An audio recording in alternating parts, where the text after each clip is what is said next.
ஓம் ஸ்ரீ ஸ்ரீம். வணக்கங்க. அனைவரையும் மறுபடியும் சேனலில் சந்திப்பதில் மிக்க மகிழ்ச்சி அடைகிறேன். இந்த பதிவில் நாம் பார்க்க இருக்க போகிறது அதிக மாதம். அதிக மாதம் அப்படின்ற ஒரு மாதம் வரும் உங்களுக்கு. ஒவ்வொரு மாதமும் பார்த்திங்கன்னா ஒரு பௌர்ணமி, ஒரு அமாவாசை, ஒரு கிருத்திகை இப்படித்தான் வரும். அப்படி வர்றது தான் சிறப்பு. சில நேரங்களில் குறிப்பிட்டு சொல்லணும் அப்படின்னு பார்த்திங்கன்னா ஒரு 3 வருடம் அல்லது ஒரு 3.5 வருடத்துக்கு ஒரு முறை இந்த அதிக மாதம் அப்படிங்கிற ஒரு விஷயம் வரும். அதை நாம் எப்படி உபயோகிக்கணும் அப்படின்னு பார்த்திங்கன்னா, அப்போ அந்த மாதத்தில் திருமணங்கள் அந்த மாதிரி நல்ல நிகழ்வுகளை, சுப நிகழ்வுகளை நம்ம தமிழ்நாட்டில் இருக்கவங்க செய்ய மாட்டாங்க. ஆனால் ஒவ்வொரு மாநிலத்துக்கும் இது வேறுபடும். நம்ம சூரியனுடைய சுழற்சியை கொண்டு தான் நாம் மாதம் கணக்கெடுக்கிறோம். ஆனால் ஆந்திரா, கர்நாடகா, கேரளா அங்கெல்லாம் பார்த்திங்கன்னா அவங்க சந்திரன் அதை கணக்கு வச்சு தான், அமாவாசை பௌர்ணமி வச்சு தான் அவங்க செய்வாங்க. அதனால் இது தமிழ்நாட்டில் நாம் எப்படி கடைபிடிக்கிறோம் அதை பற்றி சொல்கிறேன். இதற்கு அதிக மாதம் அப்படின்ற ஒரு பெருமாளே இருக்கிறார் உங்களுக்கு. அந்த பதிவு உங்களுக்கு கிட்டத்தட்ட ரொம்ப நாள் முன்னாடியே கொடுத்துருக்கு. இது ஒரு மீள் பதிவு தான். இந்த வைகாசி மாதம், அதாவது 2026 அந்த வைகாசி மாதம் 15ஆம் தேதி வருது இல்லைங்களா? மே மாதம் 15, 2026. இந்த மாதம் பார்த்திங்கன்னா அதிக மாதம் அப்படின்னு சொல்லக்கூடிய ஒரு விஷயம். இல்லைன்னா மல மாதம் அப்படின்னு சொல்லுவாங்க. இதற்கு இன்னொரு பேரும் உண்டு. இந்த மாதிரி நிறைய பேர்களில் இது சொல்லணும்.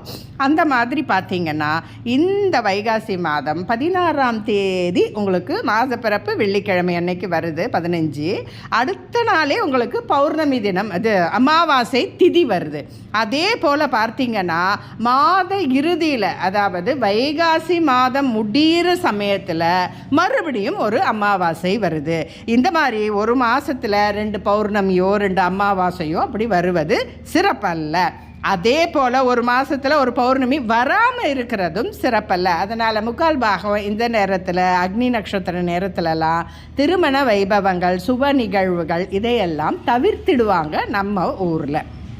சரி, இந்த நேரத்தில் நாம் என்ன பண்ணலாம்? இந்த மாதிரி சமயங்களில் ராகு காலம், யமகண்டம், இந்த மாதிரி அதிக மாதம், இந்த மாதிரி நேரங்களில் அதற்குண்டான பூஜைகளை நாம் செய்யலாம். ராகு காலத்தில் நல்லது செய்யக்கூடாது. ஆனால் அந்த நேரத்தில் போய் நாம் துர்க்கை பூஜை இந்த மாதிரியெல்லாம் செஞ்சு நம்ம அம்பாளுடைய அனுகிரகம் அப்போ அதிகமாக இருக்கும். அந்த நேரத்தில் நம்ம போய் செய்கிறோம் இல்லையா? ராகு காலம், யமகண்டத்தில் அந்த மாதிரியெல்லாம் சில பூஜைகள்லாம் நமக்கு குறிப்பிட்டு சொல்லியிருக்கிறாங்க. அதே போல் இந்த அதிக மாதம் நேரத்தில் நாம் புண்டரீகாட்ச பெருமாள்னு ஒரு பெருமாள் இருக்கார். அவர் அதிகமாத பெருமாள் அப்படின்னு ஒரு கோயிலே இருக்குது உங்களுக்கு, வடக்கு பக்கத்தில் இருக்குது. அந்த கோயிலையும் நாம் போய் செய்யலாம். 1 செஞ்சால் 100 அப்படிங்கிற மாதிரி சொல்கிறாங்க இல்லையா? அந்த மாதிரி நாம் இந்த அமாவாசை தினங்களில் நாம் பெரியவங்களுக்கு, பித்ருக்களுக்கு செய்யக்கூடிய எள் தர்ப்பணம் வைத்து, தர்பை புல்லை வச்சு நாம் ஒரு தர்ப்பணம் செய்கிறோம் பாருங்கள். அது பல மடங்காக பெருகும். 2வது, அவங்க அப்படியே ரொம்ப கிட்டக்க நம்மகிட்ட வாங்கிட்டு நிறைய அனுகிரகம் கொடுப்பாங்களாம் அப்படின்னு நம்மளுடைய புராணங்கள், இதிகாசங்கள் இதில் எல்லாம் நமக்கு சொல்லப்பட்டிருக்கு.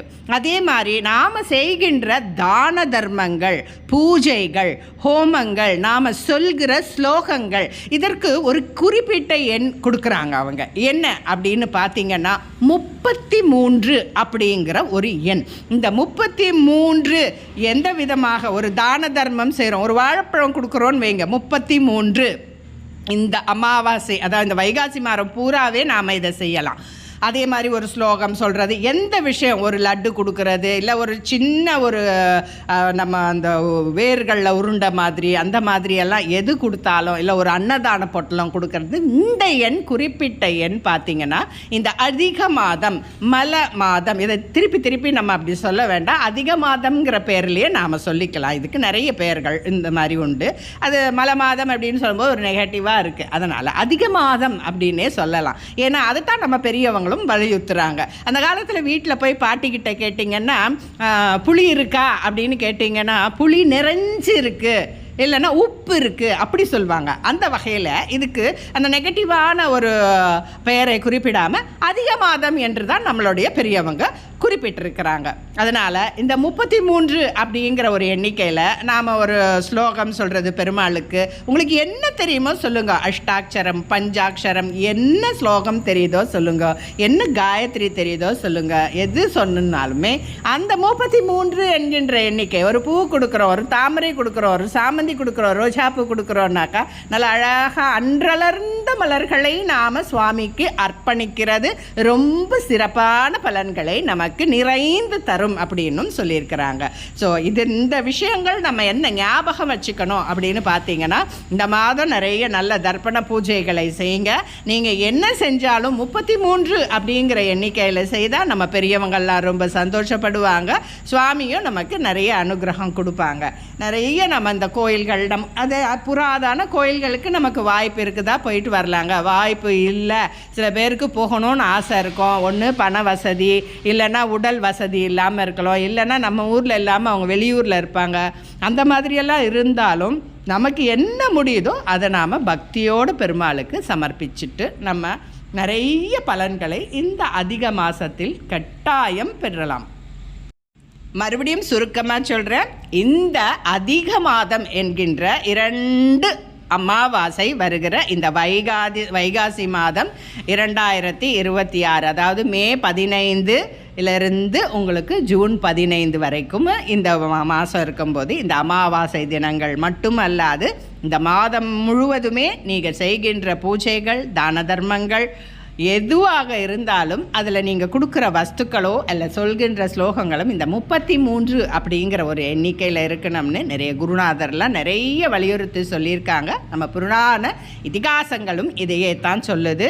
அனைவரும் இதை நல்லா உபயோகித்து அனைத்து வளங்களும் நலங்களும் பெற்று உலகம் எங்கிலும் அமைதியாக, நிம்மதியாக, சந்தோஷமாக எல்லாரும் ஒற்றுமையாக இருக்கணும் அப்படின்னு லோகா சமஸ்தா சுகினோ பவந்து அப்படிங்கிற ஒரு வாசகம் நம்மளுடைய சாஸ்திரத்தில் உண்டு. அதாவது என்றைக்குமே உலகம், லோகம்னா உலகம்னு அர்த்தம்.